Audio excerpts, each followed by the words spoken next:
Hi all, it's 27 September 2021 today. I'm going to touch on the battle of electric vehicles manufacturers in China. Before I proceed, appreciate a like if you like this video and do subscribe to my channel to be kept updated on more stocks review, analysis, as well as broad market review. Thank you. So what's Nio? Nio is a pioneer in China's premium electric vehicle market. So they've been designing and doing R&D to come up with more and better premium electric vehicles in China market. In fact, as compared to Li Auto and Xpeng, Nio has a first mover advantage compared to them. But of course, this paper will not touch on Tesla. So what is Nio been doing? So they launched their first volume manufactured EV, the ES8, to public in December 2017. Since then, they made the delivery from June 2018.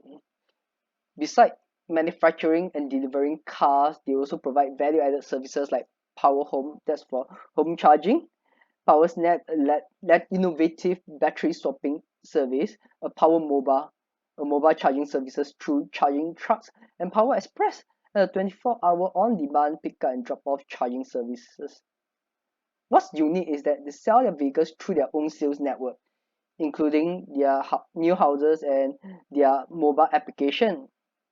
They've been positioning for their business as these are the showrooms for their vehicles, and on top of it is for their users to come together for different multiple social functions.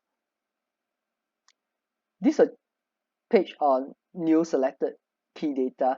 You look at the vehicles deliveries in under bullet 1.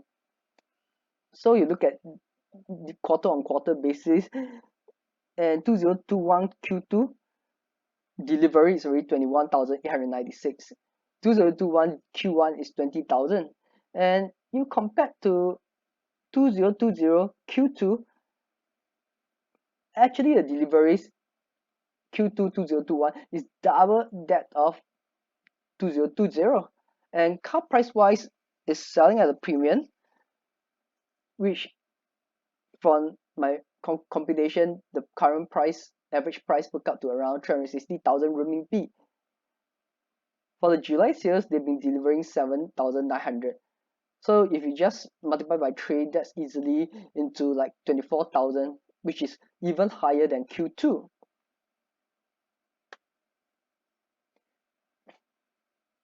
But one point to bear in note is despite the better performance in Q2 2021 in terms of gross margin as compared to 2020 Q2, but we saw a dip in Q1 compared to Q1 2021. Why is that the case?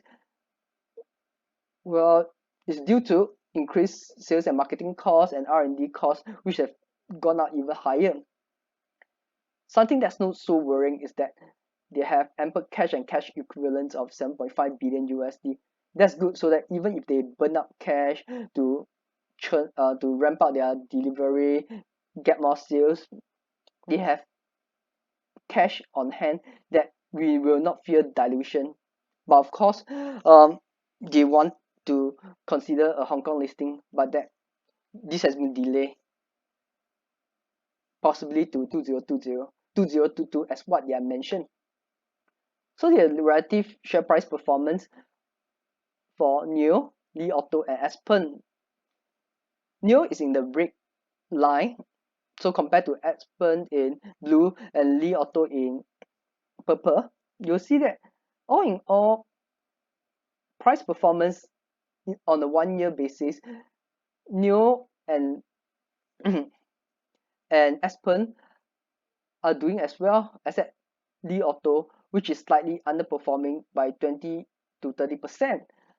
So why is that the case? Li Auto, of course, is still smaller in size and lower revenue figures compared to Nio.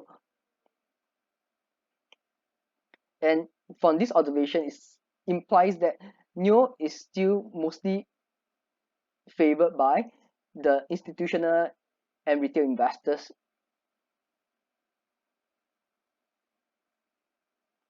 What's the market cap for Nio? Li Auto and Xpeng. Nio is 58 billion market cap, Xpeng 30 billion market cap, and Li Auto is around 28 billion market cap. So Li Auto and Xpeng are similar in terms of the market capitalization basis.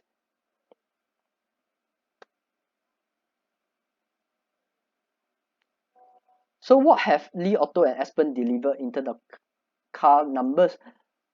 So you look at their 2Q 2021 figures, they are almost the same, whereby they are delivering around 17,400 to 17,600. You see in the bullet 1 and 2. Just that one point to note is gross margin is stronger at Nio and Li Auto, which is around 18 to 19%, whereas Xpeng is still below 10% from what I recall. The problem right now is Nio price chart is actually at crossroad right now.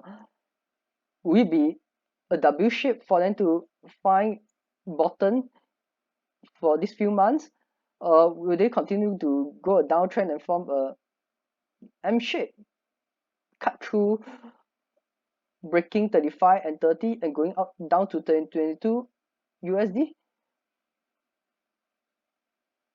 Actually, what happened is near term wise, the price movement of Nio is likely to be influenced by market regulations, concerns, and recently there's been a calling out by the state authorities to say that the EV market is actually quite overcrowded and calling for mergers among the smaller players.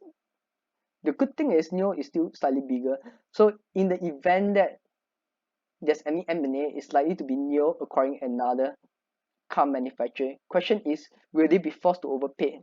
Unlikely. Then again, despite being more interest in Nio by the institutional investors and retail investors as compared to Xpeng and Li Auto, volume for Nio has actually came down. You look at since November 2020 to January 2021, it came down lower and lower.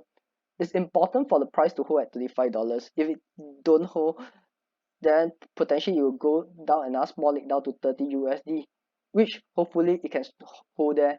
So near term wise, I expect the price range should be around 30 to 40 USD